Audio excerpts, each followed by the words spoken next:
There are many myths and misconceptions when it comes to the batteries in your portable devices, be it stuff that can reduce the battery life or even be a fire hazard. So in today's video we'll be going over 6 of the most common myths and exactly how true they really are. Spoiler alert, they usually aren't very true. One of the most common ones being leaving your phone plugged in overnight, and how having it plugged in for so long can cause the battery to start degrading, but also it could cause it or the charger to overheat, creating a potential fire hazard. So how true exactly is that? Well, not really at all.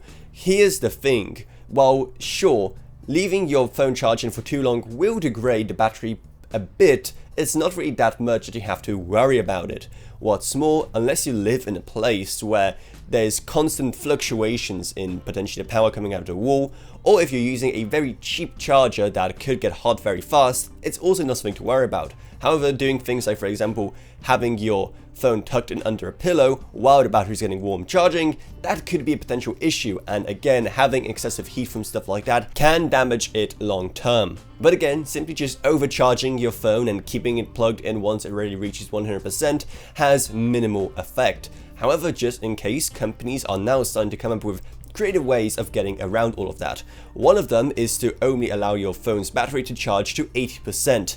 That isn't the best, obviously, because you're losing 1/5 of the potential capacity. So it's not really something you should really consider unless you really have to. That is also why adaptive charging is now becoming a thing, which is the much better method of handling this. Basically, instead of having the device start charging the second you plug in a cable, it waits so that when you wake up in the morning again, it is going to reach exactly 100%, so it's not going to stay there for long. Basically learning about your patterns of when you plug it in and when you plug it out again when you wake up to determine when it should start charging. So it is a pretty great solution to this problem. One rather old myth is that you should completely discharge a battery first before charging it up again. And sure, it does make sense if you're dealing with nickel cadmium or nickel metal hydride batteries. The modern lithium-ion or lithium polymer batteries used in modern devices don't really work like that, and it's not something you have to worry about whatsoever. Another common misconception is that you can only use the included charger to actually charge your device. This was really just born out of the efforts by those companies to make you buy their official first-party cables and chargers, because that's obviously how they can make more money. However, you really don't need to do that. Any good charger will work just fine.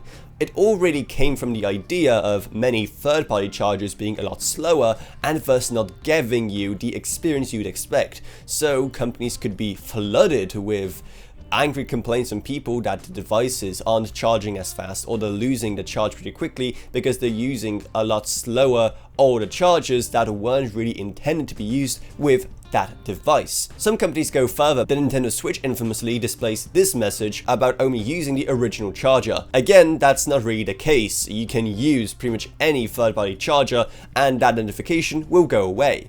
It's basically a poorly worded way of saying that the console is not getting enough power from the current charger, and if you use another one that does actually have a high enough wattage, then this notification will go away, even if it's not the official Nintendo branded one.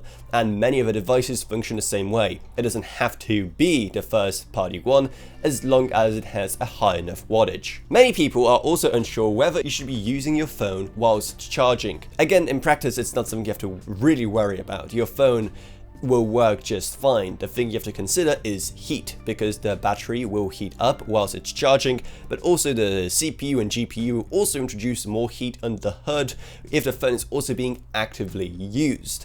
That is why you have to consider cooling if you live in a particularly hot climate where that could be an issue and your device could be damaged or the maximum capacity of the battery impacted if it gets way too hot. But again, those are really extreme cases. Many people also say that killing apps that you aren't using can save battery life. Back when app killer apps were being first introduced, and when people urged you to turn off apps you aren't currently using, it made a lot more sense given how batteries were smaller, but also it made your system run a bit better given how it freed up resources, especially when it comes to memory. Now that is no longer the case, with apps being a lot more efficient, being a lot better at turning themselves off when not being used, and also of course with system memory being greatly increased, not to mention battery capacity. So again, it's not something you have to worry about. The phone itself does a good enough job of managing the battery usage of background apps. Likewise, many people before turned off Bluetooth, Wi-Fi, or location tracking to improve the battery life. Because back then, all of those things took up a lot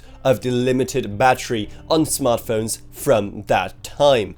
But now, again, that isn't really as much of an issue. So while you can do that to get some battery back, especially if you're very low and have no way of charging for the next couple of hours, it's just not something that is as much of an issue as it was back in the late aughts and early 2010s, for example. Not only are all of these features becoming a lot more power efficient, but of course the battery capacities of your devices are also increasing with every generation.